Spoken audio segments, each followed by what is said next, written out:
Let's learn a bit about flavor pairings so that we can make better cocktail designs and recognize good cocktails from the bad ones, just by sight. Stay tuned. Brought to you by AwesomeDrinks.com. Check out learn.awesomedrinks.com to learn more about cocktails. Welcome to Common Man Cocktails. I'm Derek. This entire series is all about helping to kickstart your way into the home craft cocktail business. That means being a bartender at home, at parties, at weddings, at your friend's house. Or maybe you want to go get your job as a real bartender in the real world and make a career out of it. That's fine. We're giving away free content, education that you can use. So hey, why don't you leave us a tip? Patreon.com/CMC. You can help donate to the show. We give you free stuff, you give me money. It's pretty simple. While you're here, click the like button and subscribe to the show. Let's get down to business. Today we're going to focus on flavor pairings because it's important for both picking out a recipe that you might enjoy along with creating new recipes that don't yet exist. I get a lot of recipe submissions, and at this point, I think me and my crew are pretty good at sniffing out the good cocktails from the bad ones.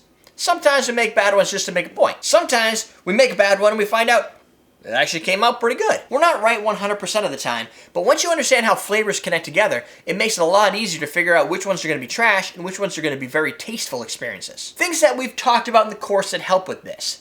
Understanding how sugars work.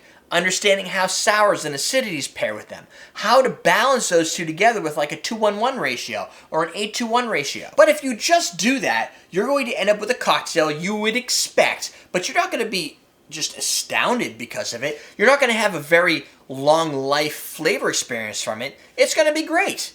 And if you haven't had a really good whiskey sour, it's probably going to be mind-blowing. But then what? That's where connecting flavors is important. Much like a chef, if they're making a great dish, or if you're a very good cook at home, you understand what flavors go well together, what should be paired on the plate that visually looks good, but also connects in some sort of flavor, what spices connect because of those flavors with the specific meats. It's all science. It's food science. Cocktails are really no different. The problem is, you're not used to looking at it that way. I know I wasn't. And once I figured it out, I was like, holy crap, there's a method behind the madness. It's not all about putting things in a glass and trying to figure out if it works. So I'm going to give you some resources today to help you make a better drink. So let's say you just picked up a home bartender kit at awesomedrinks.com. Why wouldn't you? The only reason? Because you already did. You're serving a friend, I don't know, let's say at the Super Bowl, because, you know, there's a big game on.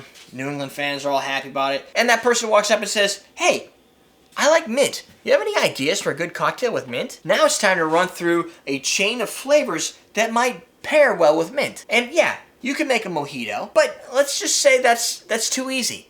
They would expect that of you. What can you do that's different that has an element of mint? To begin, unfortunately I don't have any mint to use as a prop. I went to the store to buy it. They didn't have any. Winter, I don't know. Let's assume the spirit you're going to pick is rum. Maybe that person says they like rum. Maybe you happen to have a lot of rum. Or maybe you like rum and you know you could do something cool with it.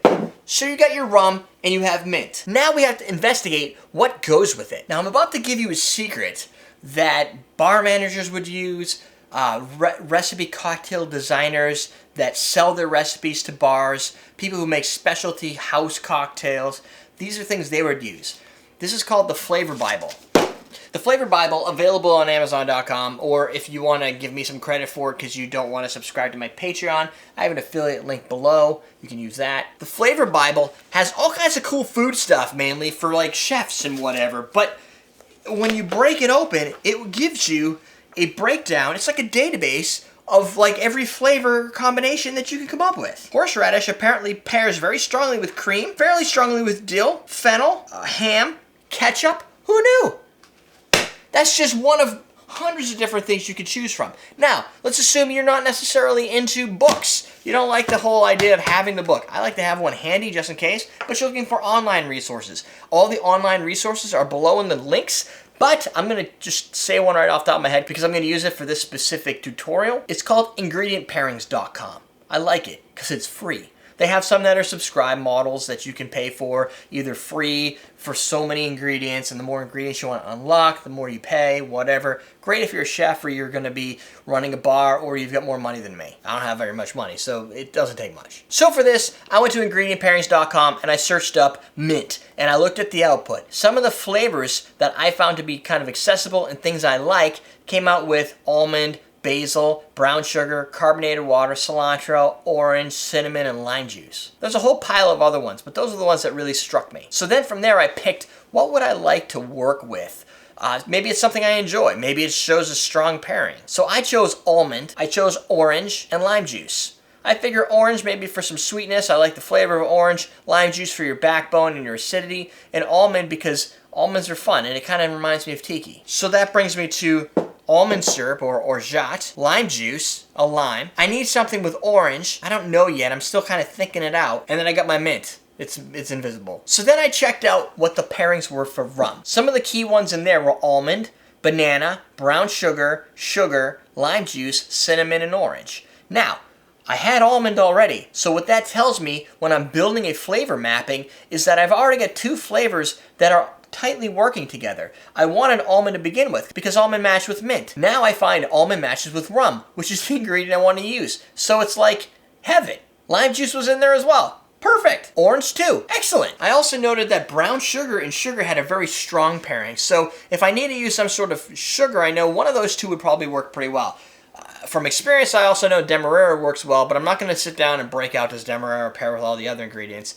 I'm just going to think sugar. So I looked up lime. Lime pairs well with avocado, which kind of makes sense to me. Brown sugar, rum, honey, tequila. Oh, we're not using tequila, so I could toss that out. Honey's a good one if a lot of tiki drinks have honey, but I don't need honey. I've already chosen that I'm going to probably think sugar. Brown sugar occurred again, though. That's kind of strange. Of course, guacamole typically has lime and avocado, so that makes sense. And just lastly, I went to the almond. I searched up almond, and I got brown sugar, cloves, cinnamon, orange, nutmeg, powdered sugar. There was a whole bunch of other ones, but out of all of those are ones I thought were kind of accessible and things that I'd want to work with. I'm already thinking orange, so how do I incorporate orange into this?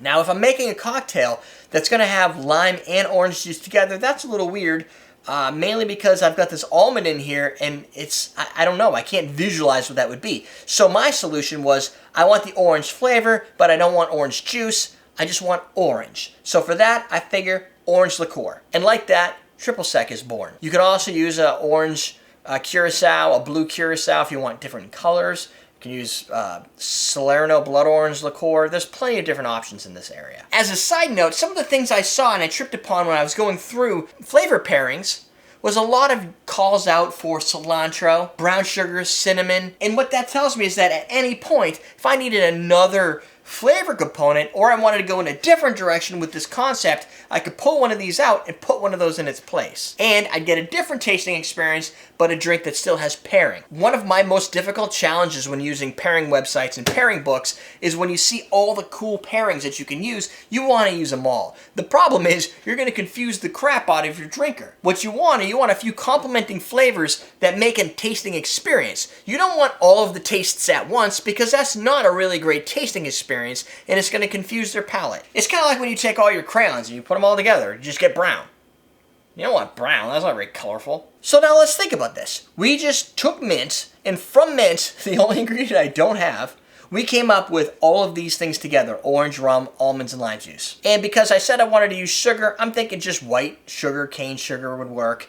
I could probably get away with powdered sugar from what the pairings tell me, or brown sugar, but let's just stick with sugar because it's what I had. And like magic, I got sugar. So what we've now got is a sour. We've got our sweets, which would be these two, and maybe even this one. We have our alcohol and we have our sour component. Now it just comes to how you want to balance those out. So if we did 3/4 of lime juice, 1/4 ounce of orgeat almond, 1/4 ounce of sugar, 1/2 ounce of orange Curacao because we want a little bit of that orange flavor, and a couple ounces of our aged rum, and a mint sprig on the top for aroma, we have just invented the Mai Tai. And all along, we never actually put the mint in the drink. It became our base garnish. You're going to give it a slap, like I said in my garnish video, and that's going to bring out that huge mint aroma. So you build this Mai Tai, you put a big sprig of mint on the top with a star in it, you're going to get all those base flavors and the aroma of mint all up in your nasal passages. And remember, our sense of smell is better than our senses of taste.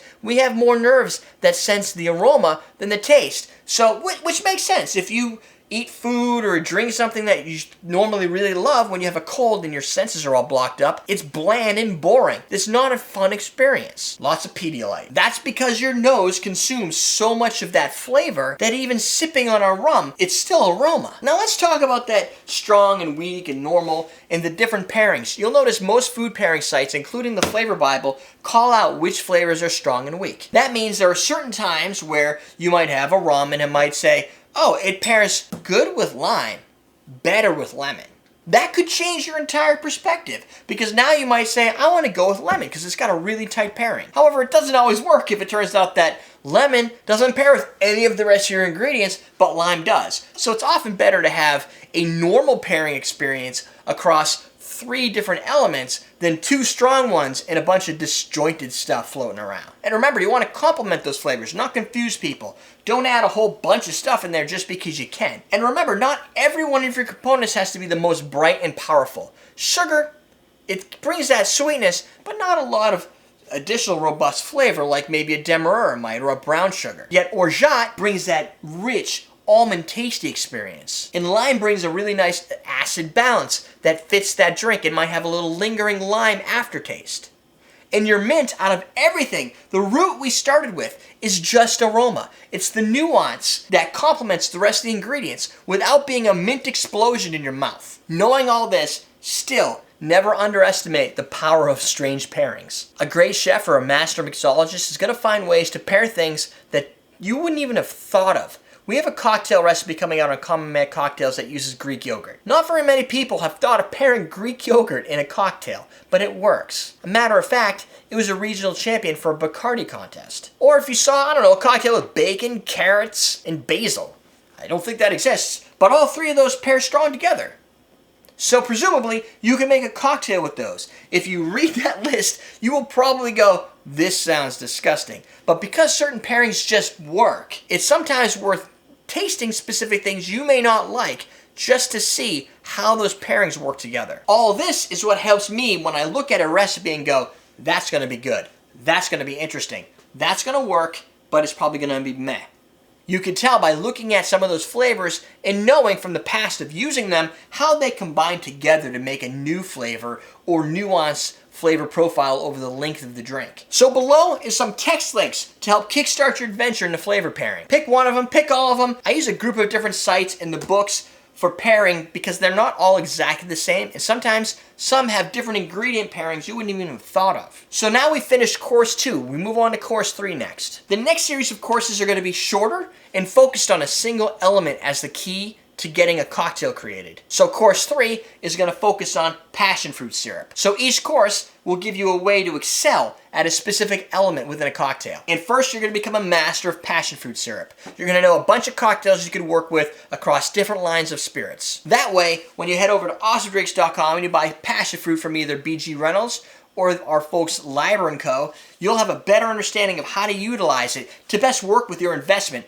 that you purchased from us. Now go start your journey in craft cocktail making. If you don't already have a home bartender starter kit, click below, or you can just head over to awesomedrinks.com and pick up the syrups, tools, and bitters that you might need to make your next awesome cocktail. Sidebar for the playlist on course 1 and course 2, because we're getting it done. We're teaching you how to drink.